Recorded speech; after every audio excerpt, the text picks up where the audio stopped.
Capítulo 40 Principios físicos del intercambio gaseoso, difusión de oxígeno y dióxido de carbono a través de la membrana respiratoria después de que los alvéolos se hayan ventilado con aire limpio.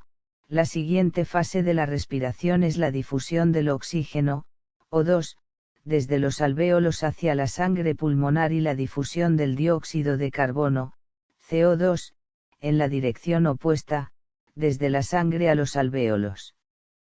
El proceso de difusión es simplemente el movimiento aleatorio de moléculas en todas las direcciones a través de la membrana respiratoria y los líquidos adyacentes. Sin embargo, en fisiología respiratoria no solo interesa el mecanismo básico mediante el que se produce la difusión, sino también la velocidad a la que ocurre, que es un problema mucho más complejo, que precisa un conocimiento más profundo de la física de la difusión y del intercambio gaseoso. Física de la difusión gaseosa y presiones parciales de gases. Base molecular de la difusión gaseosa. Todos los gases importantes en fisiología respiratoria son moléculas simples que se mueven libremente entre sí por difusión. Esto también se aplica a los gases que están disueltos en los líquidos y en los tejidos del cuerpo. Para que se produzca la difusión debe haber una fuente de energía. Esta fuente procede del movimiento cinético de las propias partículas. Excepto a la temperatura del cero absoluto, todas las moléculas de toda la materia están experimentando movimiento de manera continua. En el caso de las moléculas libres que no están unidas físicamente a otras, esto significa un movimiento lineal a una velocidad elevada hasta que chocan contra otras moléculas. Después rebotan en direcciones nuevas y siguen en movimiento hasta que chocan de nuevo con otras moléculas. De esta forma, las moléculas se mueven de manera rápida y aleatoria entre sí. Difusión neta de un gas en una dirección. Efecto de un gradiente de concentración. Si una cámara de gas o una solución tiene una concentración elevada de un gas particular en un extremo de la cámara y una concentración baja en el otro extremo, como se muestra en la figura 41, se producirá difusión neta del gas desde la zona de concentración elevada hacia la zona de concentración baja.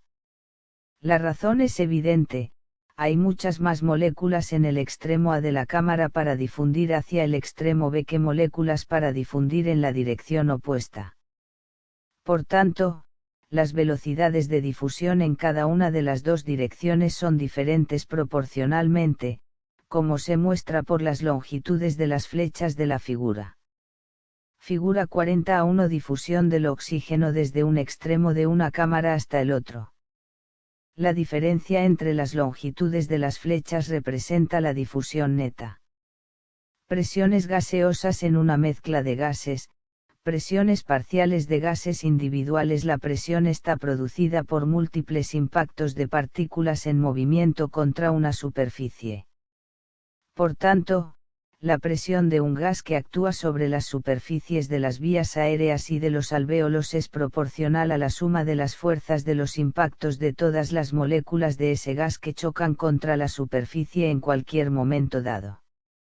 Esto significa que la presión es directamente proporcional a la concentración de las moléculas del gas.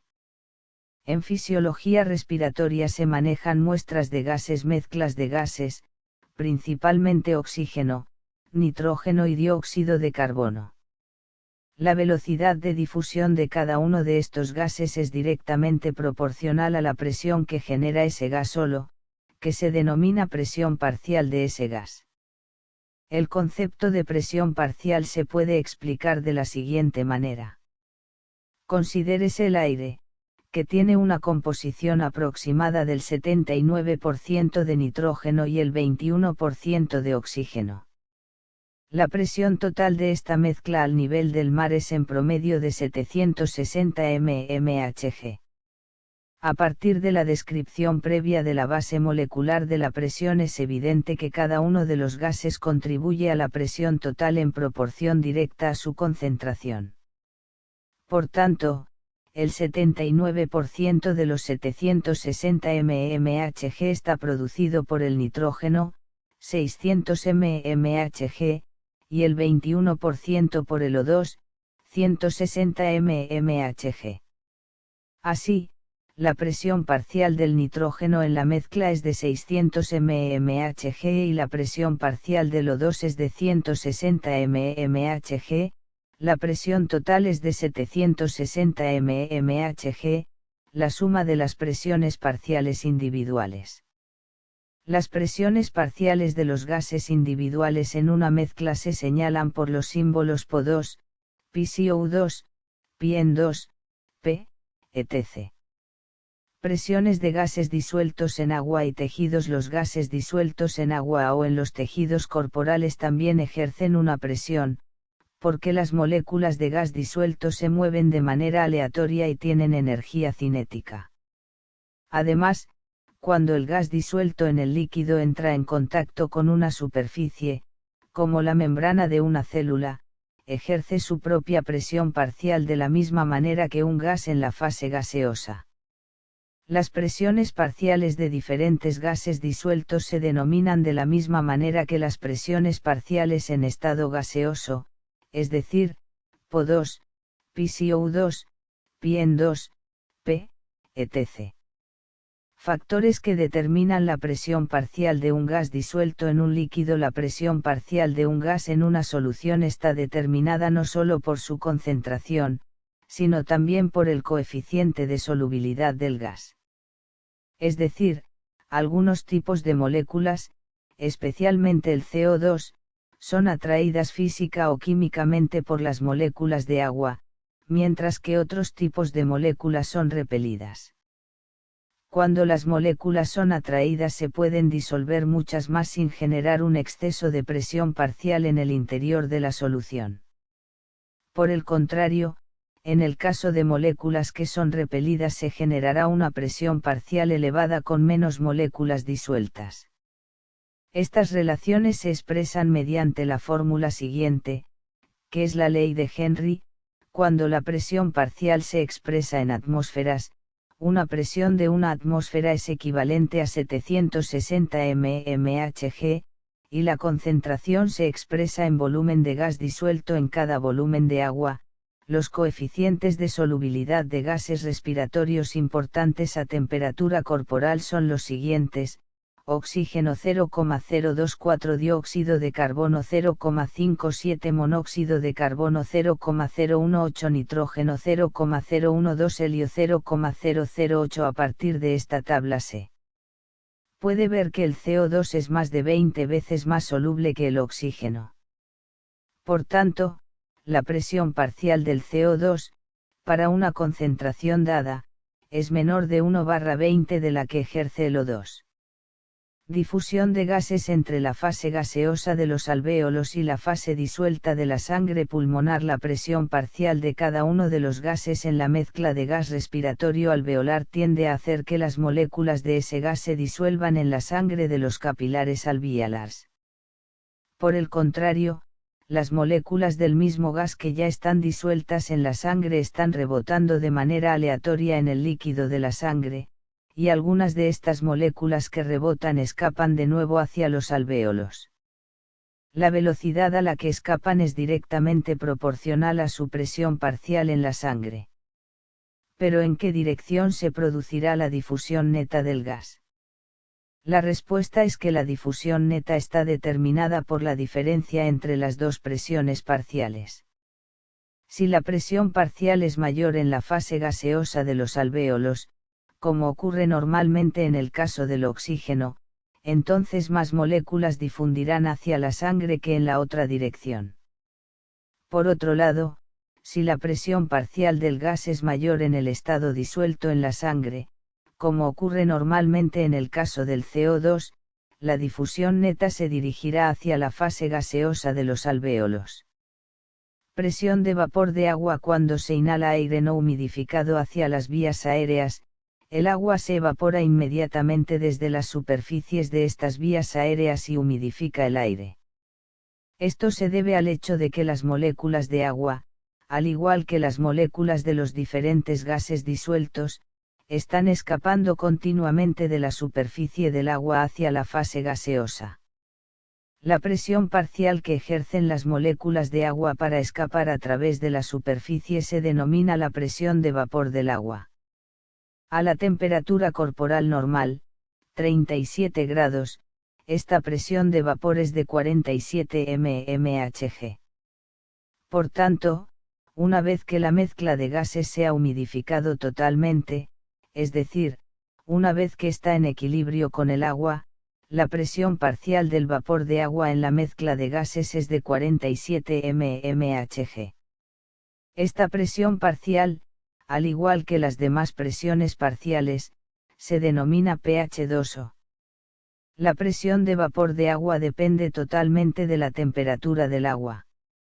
Cuanto mayor sea la temperatura, mayor será la actividad cinética de las moléculas y, por tanto, mayor será la probabilidad de que las moléculas de agua escapen de la superficie del agua hacia la fase gaseosa.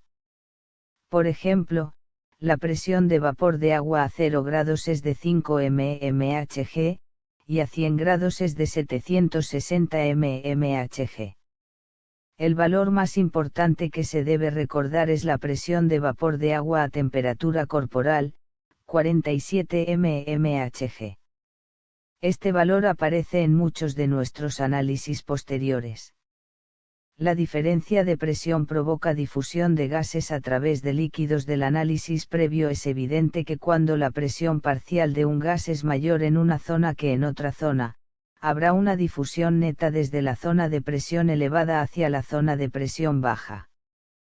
Por ejemplo, volviendo a la figura 40a1, se puede ver fácilmente que las moléculas de la zona de presión elevada, debido a su mayor número, tienen una mayor probabilidad estadística de moverse de manera aleatoria hacia la zona de baja presión que las moléculas que intentan pasar en la otra dirección. Sin embargo, algunas moléculas rebotan de manera aleatoria desde la zona de baja presión hacia la zona de alta presión. Por tanto, la difusión neta del gas desde la zona de presión elevada hacia la zona de presión baja es igual al número de moléculas que rebotan en esta dirección anterógrada menos el número que rebota en la dirección contraria, que es proporcional a la diferencia de presiones parciales de gas entre las dos zonas, denominada simplemente diferencia de presión para producir la difusión. Cuantificación de la velocidad neta de difusión en líquidos. Además de la diferencia de presión, hay diversos factores que afectan a la velocidad de difusión del gas en un líquido. Estos factores son: 1. La solubilidad del gas en el líquido; 2. El área transversal del líquido; 3. La distancia a través de la cual debe difundir el gas; 4. El peso molecular del gas; y 5. La temperatura del líquido. En el cuerpo, la temperatura permanece razonablemente constante y habitualmente no es necesario considerarla. Cuanto mayor sea la solubilidad del gas, mayor es el número de moléculas disponibles para difundir para cualquier diferencia de presión parcial dada. Cuanto mayor sea el área transversal del trayecto de la difusión, mayor será el número total de moléculas que difunden. Por el contrario, cuanto mayor sea la distancia que deben atravesar las moléculas, más tardarán las moléculas en difundir toda la distancia. Finalmente, cuanto mayor sea la velocidad del movimiento cinético de las moléculas, que es inversamente proporcional a la raíz cuadrada del peso molecular, mayor será la velocidad de difusión del gas. Todos estos factores se pueden expresar en una única fórmula, que es la siguiente, donde D es la velocidad de difusión, P es la diferencia de presión parcial entre los dos extremos del trayecto de la difusión, A es el área transversal del trayecto, S es la solubilidad del gas, D es la distancia de difusión y Pm es el peso molecular del gas. A partir de esta fórmula es evidente que las características del propio gas determinan dos factores de la fórmula, la solubilidad y el peso molecular. En conjunto estos dos factores determinan el coeficiente de difusión del gas, que es proporcional a S/Pm, es decir, las velocidades relativas a las que difundirán diferentes gases a los mismos niveles de presión parcial son proporcionales a sus coeficientes de difusión. Asumiendo que el coeficiente de difusión del O2 es 1, los coeficientes de difusión relativos de diferentes gases de importancia respiratoria en los líquidos corporales son los siguientes: oxígeno 1, dióxido de carbono 20,3, monóxido de carbono 0,81, nitrógeno 0,53, helio 0,95. Difusión de gases a través de tejidos. Los gases importantes en fisiología respiratoria son todos ellos muy solubles en lípidos y, en consecuencia, son muy solubles en las membranas celulares. Debido a esto, la principal limitación al movimiento de los gases en los tejidos es la velocidad a la que los gases pueden difundir a través del agua tisular, en lugar de a través de las membranas celulares.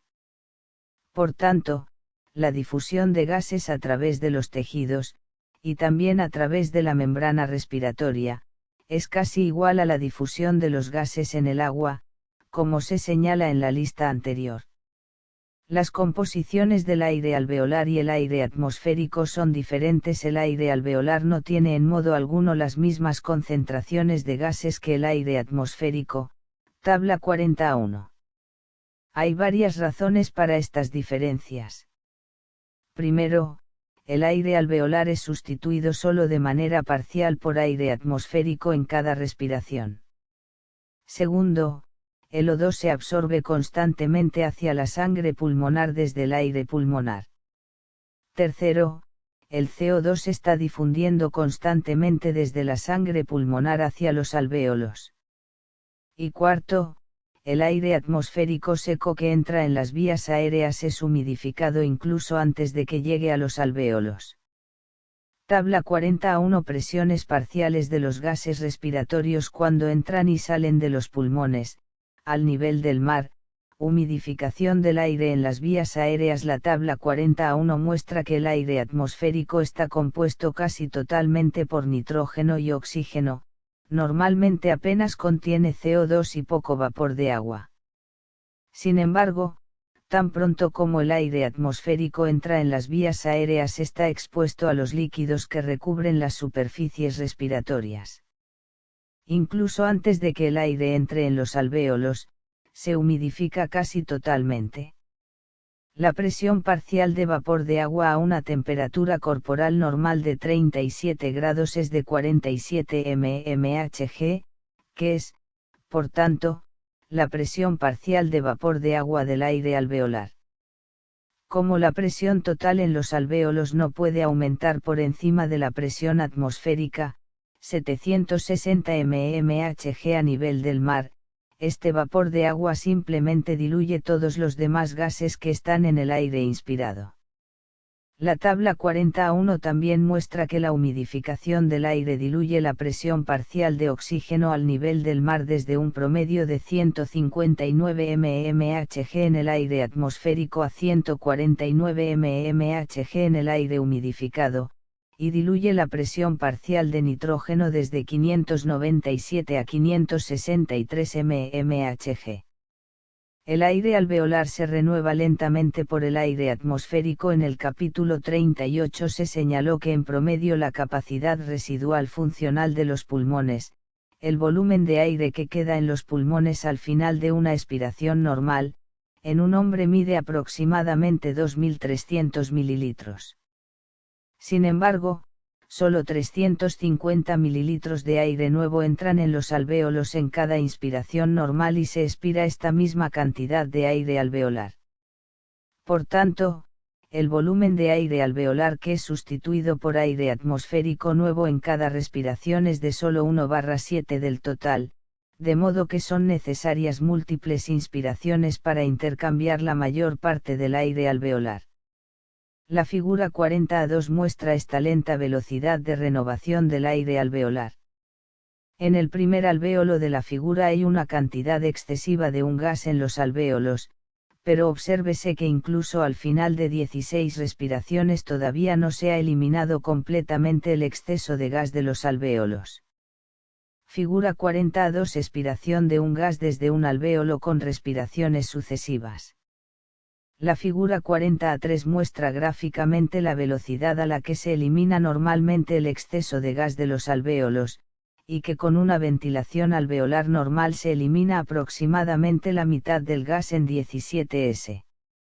Cuando la velocidad de ventilación alveolar de una persona es de solo la mitad de lo normal, se elimina la mitad del gas en 34 s, y cuando la velocidad de la ventilación es el doble de lo normal se elimina la mitad en aproximadamente 8 s. Figura 40A3 velocidad de eliminación del exceso de gas desde los alvéolos. Importancia de la sustitución lenta del aire alveolar. La sustitución lenta del aire alveolar tiene una importancia particular en la prevención de cambios súbitos de las concentraciones de gases en la sangre. Esto hace que el mecanismo de control respiratorio sea mucho más estable de lo que sería de otro modo, y ayuda a prevenir los aumentos y disminuciones excesivos de la oxigenación tisular, de la concentración tisular de CO2 y del pH tisular cuando se produce una interrupción temporal de la respiración. Concentración y presión parcial de oxígeno en los alvéolos. El oxígeno se absorbe continuamente desde los alvéolos hacia la sangre de los pulmones, y continuamente se respira O2 nuevo hacia los alvéolos desde la atmósfera. Cuanto más rápidamente se absorba el O2, menor será su concentración en los alvéolos. Por el contrario, cuanto más rápidamente se inhale nuevo O2 hacia los alvéolos desde la atmósfera, mayor será su concentración. Por tanto, la concentración de O2 en los alvéolos, y también su presión parcial, está controlada por, 1. La velocidad de absorción de O2 hacia la sangre, y 2. La velocidad de entrada de O2 nuevo a los pulmones por el proceso ventilatorio. La figura 40A4 muestra el efecto de la ventilación alveolar y de la velocidad de absorción del O2 sobre la presión parcial de oxígeno, PO2, alveolar. Una curva representa la absorción de O2 a una velocidad de 250 ml/min, y la otra curva representa una velocidad de 1000 ml/min. A una frecuencia ventilatoria normal de 4,2 L/min y un consumo de oxígeno de 250 ml/min, el punto operativo normal de la figura 40A4 es el punto a. La figura también muestra que cuando se absorben 1000 ml de O2 cada minuto, como ocurre durante el ejercicio moderado, la velocidad de la ventilación alveolar debe aumentar 4 veces para mantener la PO2 en el valor normal de 104 mmHg. Figura 40A4 efecto de la ventilación alveolar sobre la presión parcial de oxígeno, PO2, alveolar a dos velocidades de absorción de oxígeno desde los alvéolos, 250 ml/min y 1000 ml/min. El punto A es el punto operativo normal. Otro efecto que se muestra en la figura 40A4 es que un aumento extremo de la ventilación alveolar nunca puede elevar la PO2 por encima de 149 mmHg siempre que la persona esté respirando aire atmosférico normal a la presión del nivel del mar, porque esta es la PO2 máxima del aire humidificado a esta presión. Si la persona respira gases que contienen presiones parciales de O2 mayores de 149 mmHg, la PO2 alveolar se puede acercar a estas mayores presiones a elevadas velocidades de ventilación. Concentración y presión parcial de CO2 en los alvéolos. El dióxido de carbono se forma continuamente en el cuerpo y después se transporta por la sangre hacia los alvéolos. Se elimina continuamente de los alvéolos por la ventilación. La figura 40A5 muestra los efectos sobre la presión parcial de CO2, PCO2, alveolar tanto de la ventilación alveolar como de dos velocidades de excreción de CO2, 200 y 800 ml/min. Una curva representa una velocidad normal de excreción de CO2 de 200 ml/min. A la velocidad normal de ventilación alveolar de 4,2 L/min, el punto operativo para la PCO2 alveolar está en el punto A de la figura 40A5, es decir, 40 mmHg. Figura 40A5 Efecto de la ventilación alveolar sobre la presión parcial de dióxido de carbono, PCO2, alveolar a dos velocidades de excreción de dióxido de carbono desde la sangre, 800 y 200 ml/min. El punto A es el punto operativo normal. En la figura 40A5 se pueden ver otros dos hechos. Primero, la PCO2 alveolar aumenta en proporción directa a la velocidad de excreción de CO2, como representa la elevación de 4 veces de la curva, cuando se excretan 800 ml de CO2 por minuto. Segundo, la PCO2 alveolar disminuye en proporción inversa a la ventilación alveolar. Por tanto, las concentraciones y las presiones parciales tanto del O2 como del CO2 en los alvéolos están determinadas por las velocidades de absorción o excreción de los dos gases y por la magnitud de la ventilación alveolar. El aire expirado es una combinación de aire del espacio muerto y aire alveolar. La composición global del aire expirado está determinada por, 1, la cantidad del aire expirado que es aire del espacio muerto, y 2, la cantidad que es aire alveolar. La figura 40A6 muestra las modificaciones progresivas de las presiones parciales de O2 y de CO2 en el aire expirado durante el transcurso de la expiración. La primera porción de este aire, el aire del espacio muerto de las vías aéreas respiratorias, es aire humidificado típico, como se muestra en la tabla 40A1. Después cada vez más aire alveolar se mezcla con el aire del espacio muerto hasta que finalmente se ha eliminado el aire del espacio muerto y solo se expira aire alveolar al final de la expiración. Por tanto, el método para obtener aire alveolar para su estudio es simplemente obtener una muestra de la última porción del aire expirado después de que una expiración forzada haya eliminado todo el aire del espacio muerto. Figura 40A6 Presiones parciales de oxígeno y de dióxido de carbono, PO2 y PCO2, en las distintas porciones del aire expirado normal. El aire expirado normal, que contiene tanto aire del espacio muerto como aire alveolar, tiene concentraciones y presiones parciales de gases que son aproximadamente las que se muestran en la tabla 40A1, es decir, concentraciones que están entre las del aire alveolar y las del aire atmosférico humidificado.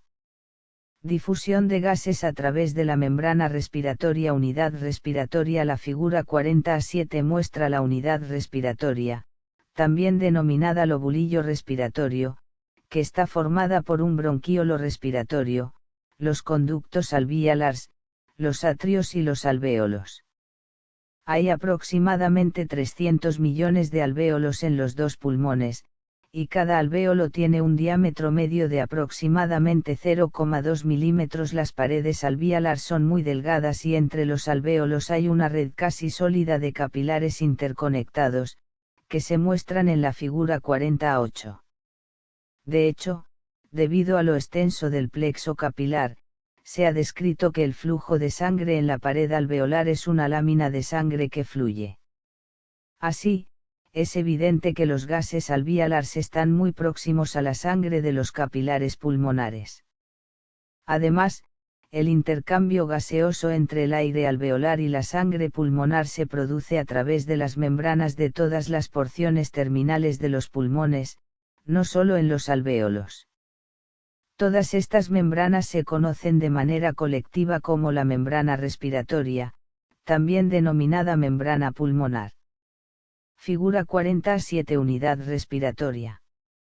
Figura 40A8 A imagen de la superficie de los capilares de una pared alveolar. B. Imagen transversal de las paredes alveolars y su vascularización. A. Tomado de Malone y J.E., Casal BL. Pressure diameter relations of capillaries and small blood vessels in frag lung. Respir Physiol 7, 150, 1969. Reproducido con autorización de ASP BAI a la Aegical and Medical Press, North Holland Davidson. Membrana respiratoria. La figura 40-9 muestra la ultraestructura de la membrana respiratoria dibujada en sección transversal a la izquierda y un eritrocito a la derecha. También muestra la difusión de oxígeno desde el alvéolo hacia el eritrocito y la difusión de CO2 en la dirección opuesta. Se pueden observar las siguientes capas de la membrana respiratoria. 1. Una capa de líquido que contiene surfactante y que tapiza el alvéolo, lo que reduce la tensión superficial del líquido alveolar. 2. El epitelio alveolar, que está formado por células epiteliales delgadas. 3. Una membrana basal epitelial.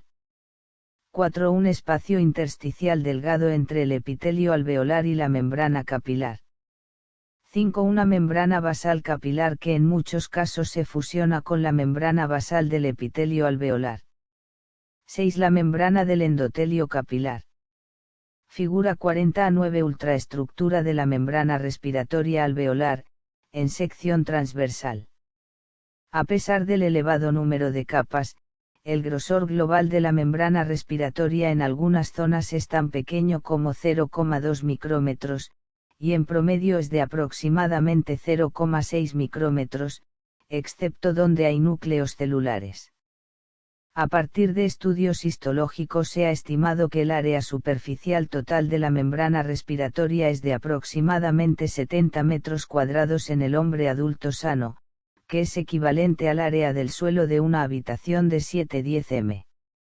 La cantidad total de sangre en los capilares de los pulmones en cualquier instante dado es de 60 a 140 ml. Imagine ahora esta pequeña cantidad de sangre extendida sobre toda la superficie de un suelo de 7-10 m, y es fácil comprender la rapidez del intercambio respiratorio de O2 y de CO2. El diámetro medio de los capilares pulmonares es de solo aproximadamente 5 micrómetros, lo que significa que los eritrocitos se deben comprimir a través de ellos. La membrana del eritrocito habitualmente toca la pared capilar, de modo que no es necesario que el O2 y el CO2 atraviesen cantidades significativas de plasma cuando difunden entre el alvéolo y el eritrocito. Esto también aumenta la rapidez de la difusión. Factores que influyen en la velocidad de difusión gaseosa a través de la membrana respiratoria en relación con el análisis anterior de la difusión de los gases en agua. Se pueden aplicar los mismos principios a la difusión de gases a través de la membrana respiratoria. Así, los factores que determinan la rapidez con la que un gas atraviesa la membrana son: 1. El grosor de la membrana, 2. El área superficial de la membrana, 3. El coeficiente de difusión del gas en la sustancia de la membrana, y 4.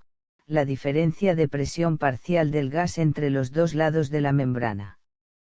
De manera ocasional se produce un aumento del grosor de la membrana respiratoria, por ejemplo como consecuencia de la presencia de líquido de edema en el espacio intersticial de la membrana y en los alvéolos, de modo que los gases respiratorios deben difundir no solo a través de la membrana, sino también a través de este líquido. Además, algunas enfermedades pulmonares producen fibrosis de los pulmones, que puede aumentar el grosor de algunas partes de la membrana respiratoria.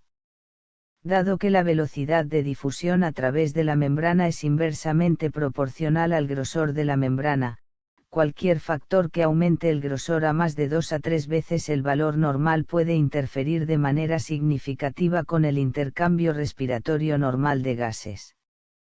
El área superficial de la membrana respiratoria se puede reducir mucho en muchas situaciones.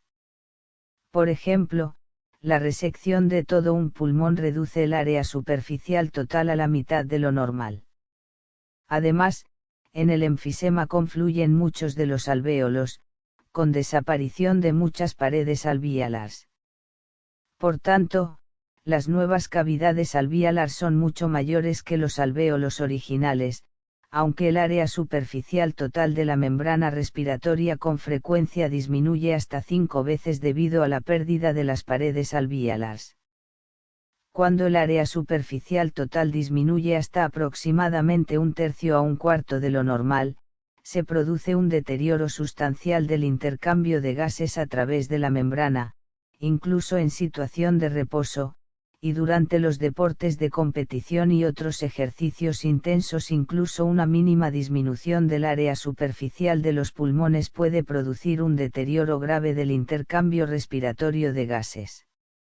El coeficiente de difusión para la transferencia de cada uno de los gases a través de la membrana respiratoria depende de la solubilidad del gas en la membrana e inversamente de la raíz cuadrada del peso molecular del gas. La velocidad de difusión en la membrana respiratoria es casi exactamente la misma que en el agua, por los motivos que se han explicado antes. Por tanto, para una diferencia de presión dada, el CO2 difunde aproximadamente 20 veces más rápidamente que el O2. El oxígeno difunde aproximadamente 2 veces más rápidamente que el nitrógeno. La diferencia de presión a través de la membrana respiratoria es la diferencia entre la presión parcial del gas en los alvéolos y la presión parcial del gas en la sangre capilar pulmonar. La presión parcial representa una medida del número total de moléculas de un gas particular que incide en una unidad de superficie de la superficie alveolar de la membrana por cada unidad de tiempo, y la presión del gas en la sangre representa el número de moléculas que intentarán escapar desde la sangre en la dirección opuesta. Por tanto, la diferencia entre estas dos presiones es una medida de la tendencia neta a que las moléculas del gas se muevan a través de la membrana. Cuando la presión parcial de un gas en los alvéolos es mayor que la presión del gas en la sangre, como ocurre en el caso del O2, se produce difusión neta desde los alvéolos hacia la sangre. Cuando la presión del gas en la sangre es mayor que la presión parcial en los alvéolos, como ocurre en el caso del CO2, se produce difusión neta desde la sangre hacia los alvéolos. Capacidad de difusión de la membrana respiratoria. La capacidad de la membrana respiratoria de intercambiar un gas entre los alvéolos y la sangre pulmonar se expresa en términos cuantitativos por la capacidad de difusión de la membrana respiratoria, que se define como el volumen de un gas que difunde a través de la membrana en cada minuto para una diferencia de presión parcial de 1 mmHg. Todos los factores que se han analizado antes y que influyen en la difusión a través de la membrana respiratoria pueden influir sobre esta capacidad de difusión. Capacidad de difusión del oxígeno en un hombre joven medio. La capacidad de difusión del O2 en condiciones de reposo es en promedio de 21 ml/min/mmHg. En términos funcionales, ¿qué significa esto? La diferencia media de presión de O2 a través de la membrana respiratoria durante la respiración tranquila normal es de aproximadamente 11 mmHg. La multiplicación de esta presión por la capacidad de difusión, 11/21, da un total de aproximadamente 230 ml de oxígeno que difunden a través de la membrana respiratoria cada minuto, que es igual a la velocidad a la que el cuerpo en reposo utiliza el O2. Aumento de la capacidad de difusión del oxígeno durante el ejercicio muy intenso u otras situaciones que aumentan mucho el flujo sanguíneo pulmonar y la ventilación alveolar. La capacidad de difusión del O2 aumenta en los hombres jóvenes hasta un máximo de aproximadamente 65 ml/min/mmHg, que es el triple de la capacidad de difusión en situación de reposo. Este aumento está producido por varios factores, entre los que se encuentran, 1. La apertura de muchos capilares pulmonares previamente cerrados o la dilatación adicional de capilares ya abiertos, aumentando de esta manera el área superficial de la sangre hacia la que puede difundir el O2, y 2. Un mejor equilibrio entre la ventilación de los alvéolos y la perfusión de los capilares alveolars con sangre, denominado cociente de ventilación-perfusión, que se analiza más adelante en este mismo capítulo. Por tanto, durante el ejercicio la oxigenación de la sangre aumenta no solo por el aumento de la ventilación alveolar, sino también por una mayor capacidad de difusión de la membrana respiratoria para transportar el O2 hacia la sangre.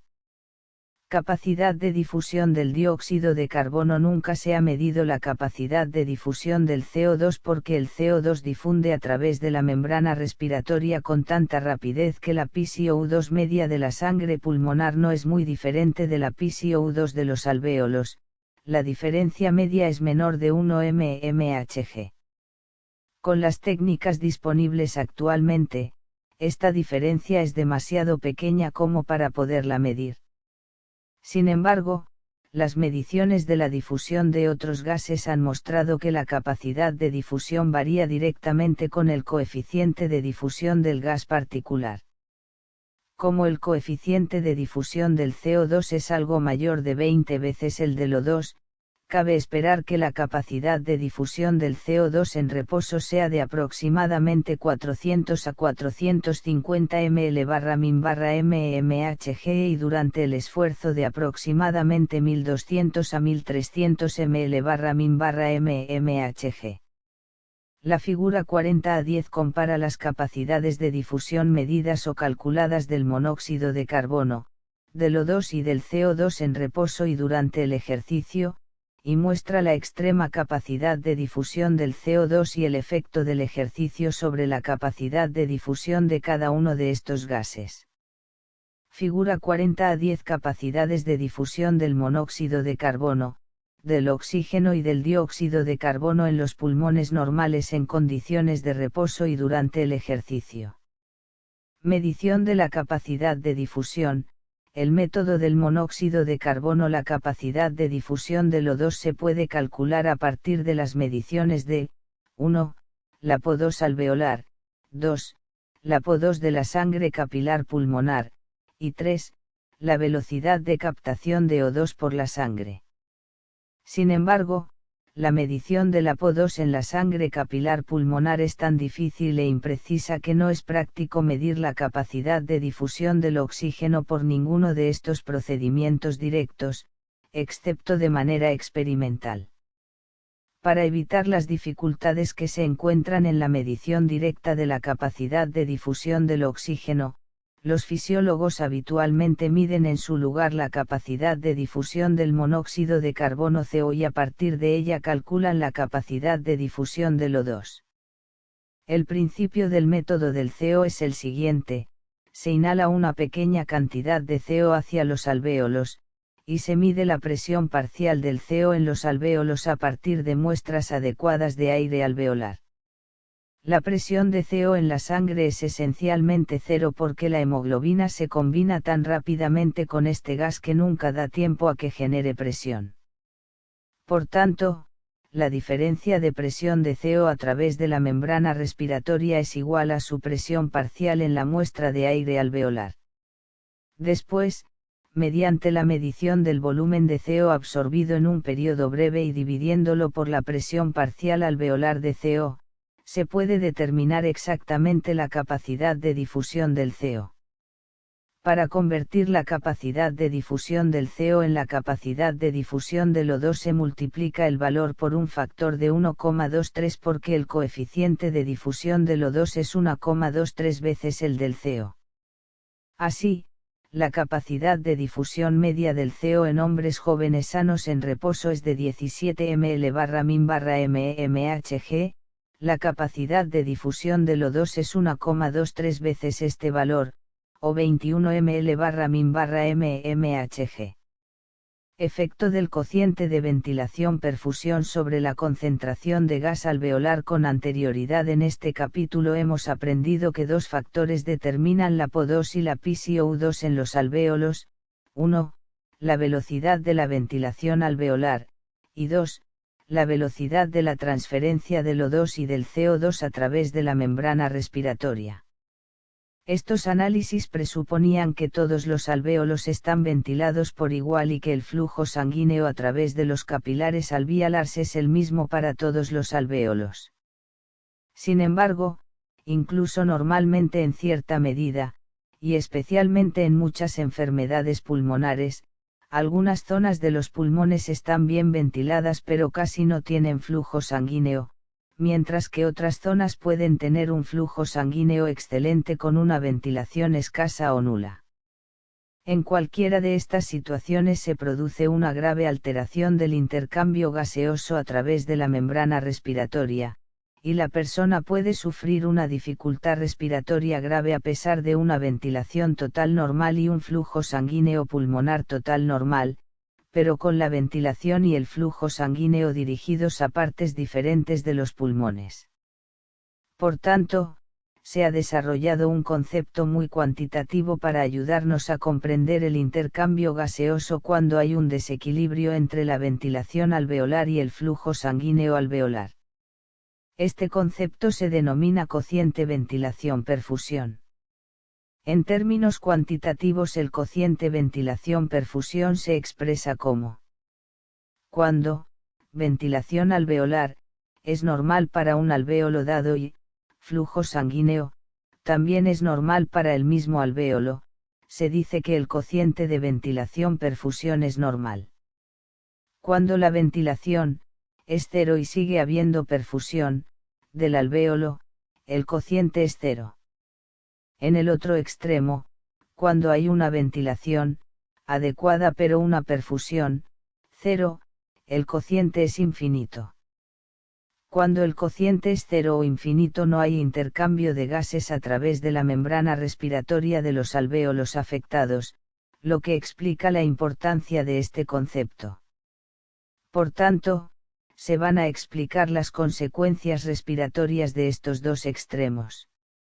Presiones parciales alveolares de oxígeno y dióxido de carbono cuando es igual a cero. Cuando es igual a cero, es decir, cuando no hay ventilación alveolar, el aire del alvéolo llega al equilibrio con el O2 y el CO2 de la sangre porque estos gases difunden entre la sangre y el gas alveolar. Como la sangre que perfunde los capilares es sangre venosa que vuelve hacia los pulmones desde la circulación sistémica, los gases alveolares se equilibran con los gases de esta sangre. En el capítulo 41 se verá que la sangre venosa normal tiene una PO2 de 40 mmHg y una PCO2 de 45 mmHg. Por tanto, estas son también las presiones parciales normales de estos dos gases en los alvéolos que tienen flujo sanguíneo pero que no están ventilados. Presiones parciales alveolares de oxígeno y de dióxido de carbono cuando es igual a infinito. El efecto sobre las presiones parciales de los gases alveolares cuando es igual a infinito es totalmente distinto del efecto que se produce cuando es igual a cero, porque ahora no hay flujo sanguíneo capilar que transporte el O2 desde los alvéolos ni que lleve CO2 hacia los alvéolos. Por tanto, en lugar de llegar los gases alveolares a un equilibrio con la sangre venosa, el aire alveolar se hace igual al aire inspirado humidificado. Es decir, el aire que es inspirado no pierde O2 hacia la sangre y no gana CO2 desde la sangre. Además, como el aire inspirado humidificado normal tiene una PO2 de 149 mmHg y una PCO2 de 0 mmHg, estas serán las presiones parciales de estos dos gases en los alvéolos. Intercambio gaseoso y presiones parciales alveolares cuando es normal. Cuando hay una ventilación alveolar normal y un flujo sanguíneo capilar alveolar normal, perfusión alveolar normal, el intercambio de O2 y CO2 a través de la membrana respiratoria es casi óptimo, y la PO2 alveolar está normalmente a un nivel de 104 mmHg, que está entre el del aire inspirado, 149 mmHg, y el de la sangre venosa, 40 mmHg. De igual manera, la PCO2 alveolar está entre dos extremos, normalmente es de 40 mmHg, en contraste con los 45 mmHg de la sangre venosa y los 0 mmHg del aire inspirado. Así, en condiciones normales la PO2 del aire alveolar es en promedio de 104 mmHg y la PCO2 es en promedio de 40 mmHg. Diagrama PO2-PCO2. El concepto que se presenta en las secciones anteriores se puede demostrar de forma gráfica, como se muestra en la figura 40 a 11, en el diagrama denominado PO2-PCO2. La curva del diagrama representa todas las posibles combinaciones de PO2 y PCO2 entre los límites de igual a 0 y igual a infinito cuando las presiones de los gases en la sangre venosa son normales y la persona respira aire a la presión del nivel del mar. Así, el punto es la representación de la PO2 y la PCO2 cuando es igual a 0.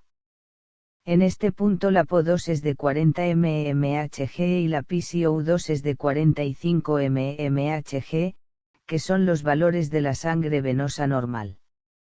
Figura 40-11 Diagrama normal del cociente ventilación-perfusión, de presión parcial de oxígeno, PO2, presión parcial de dióxido de carbono, PCO2, PO2 PCO2. En el otro extremo de la curva, cuando es igual a infinito, el punto y representa el aire inspirado, y muestra que la PO2 es de 149 mmHg, mientras que la PCO2 es 0. En la curva también se muestra el punto que representa el aire alveolar normal cuando es normal. En este punto la PO2 es de 104 mmHg y la PCO2 es de 40 mmHg. Concepto de cortocircuito fisiológico: cuando es menor de lo normal, siempre que está por debajo de lo normal hay una ventilación inadecuada para aportar el oxígeno necesario para oxigenar completamente la sangre que fluye a través de los capilares alveolares. Por tanto, cierta fracción de la sangre venosa que atraviesa los capilares pulmonares no se oxigena. Esta sangre se denomina sangre derivada. Además, una cantidad adicional de sangre fluye a través de los vasos bronquiales en lugar de a través de los capilares alveolares, normalmente aproximadamente el 2% del gasto cardíaco. Esta también es sangre no oxigenada y derivada. La magnitud cuantitativa total de sangre derivada por minuto se denomina cortocircuito fisiológico. Este cortocircuito fisiológico se mide en los laboratorios de función pulmonar clínica analizando la concentración de O2 en la sangre venosa mixta y en la sangre arterial, junto a la medición simultánea del gasto cardíaco. A partir de estos valores se puede calcular el cortocircuito fisiológico mediante la siguiente ecuación, donde PS es el flujo de sangre del cortocircuito fisiológico por minuto, T es el gasto cardíaco por minuto, CO2 es la concentración de oxígeno en la sangre arterial si hubiera un cociente de ventilación-perfusión ideal, KO2 es la concentración medida de oxígeno en la sangre arterial y es la concentración medida de oxígeno en la sangre venosa mixta. Cuanto mayor sea el cortocircuito fisiológico, mayor es la cantidad de sangre que no se oxigena cuando pasa por los pulmones. Concepto de espacio muerto fisiológico: cuando es mayor de lo normal, cuando la ventilación de algunos alvéolos es grande pero el flujo sanguíneo alveolar es bajo, se dispone de mucho más oxígeno en los alvéolos de lo que se puede extraer de los alvéolos por la sangre que fluye. Así, se dice que la ventilación de estos alvéolos está desperdiciada. La ventilación de las zonas de espacio muerto anatómico de las vías aéreas también se desperdicia. La suma de estos dos tipos de ventilación desperdiciada se denomina espacio muerto fisiológico. Este espacio se mide en el laboratorio de función pulmonar clínica haciendo las mediciones adecuadas de los gases sanguíneos y en el aire expirado y utilizando la siguiente ecuación, denominada ecuación de Bohr, en la que Mφ es el espacio muerto fisiológico, C es el volumen corriente, PaCO2 es la presión parcial de CO2 en la sangre arterial y es la presión parcial media de CO2 en todo el aire expirado. Cuando el espacio muerto fisiológico es grande, buena parte del trabajo de la ventilación es un esfuerzo desperdiciado porque una elevada proporción del aire de la ventilación nunca llega a la sangre. Anomalías del cociente de ventilación-perfusión anormal en la parte superior e inferior del pulmón normal en una persona normal en posición erguida. Tanto el flujo sanguíneo capilar pulmonar como la ventilación alveolar son mucho menores en la parte superior del pulmón que en la parte inferior. Sin embargo, la disminución del flujo sanguíneo es considerablemente mayor que la de la ventilación. Por tanto, en la parte superior del pulmón el cociente es hasta 2,5 veces mayor del valor ideal, lo que da lugar a un grado moderado de espacio muerto fisiológico en esta zona del pulmón. En el otro extremo, en la parte inferior del pulmón, también hay una ligera disminución de la ventilación en relación con el flujo sanguíneo, de modo que el cociente es tan bajo como 0,6 veces el valor ideal. En esta zona una pequeña fracción de la sangre no se oxigena normalmente y esto representa un cortocircuito fisiológico. En ambos extremos las desigualdades de la ventilación y la perfusión reducen ligeramente la eficacia del pulmón en el intercambio del O2 y del CO2. Sin embargo, durante el ejercicio se produce un marcado aumento del flujo sanguíneo hacia la parte superior del pulmón, de modo que se produce menos espacio muerto fisiológico y la eficacia de intercambio gaseoso se acerca al valor óptimo. Anormal en la enfermedad pulmonar obstructiva crónica. La mayoría de las personas que fuman durante muchos años presentan grados variables de obstrucción bronquial. En una gran proporción de estas personas esta enfermedad finalmente se hace tan grave que presentan atrapamiento grave del aire alveolar, con el consiguiente enfisema. El enfisema, a su vez, hace que se destruyan muchas paredes alveolares. Así, en los fumadores se producen dos alteraciones que hacen que el cociente S sea anormal. Primero, como muchos bronquios pequeños están obstruidos, los alvéolos distales a las obstrucciones no están ventilados, dando lugar a un próximo a cero. Segundo, en las zonas del pulmón en las que las paredes alveolares han sido principalmente destruidas pero sigue habiendo ventilación alveolar, la mayor parte de la ventilación se desperdicia debido al flujo sanguíneo inadecuado para transportar los gases sanguíneos. Así, en la enfermedad pulmonar obstructiva crónica algunas zonas muestran un cortocircuito fisiológico importante, y otras zonas muestran un espacio muerto fisiológico importante. Estas dos situaciones reducen mucho la eficacia de los pulmones como órganos de intercambio gaseoso, a veces reduciendo su eficacia hasta un valor tan bajo como 1/10 de lo normal. De hecho, esta es la causa más frecuente de incapacidad pulmonar en la actualidad.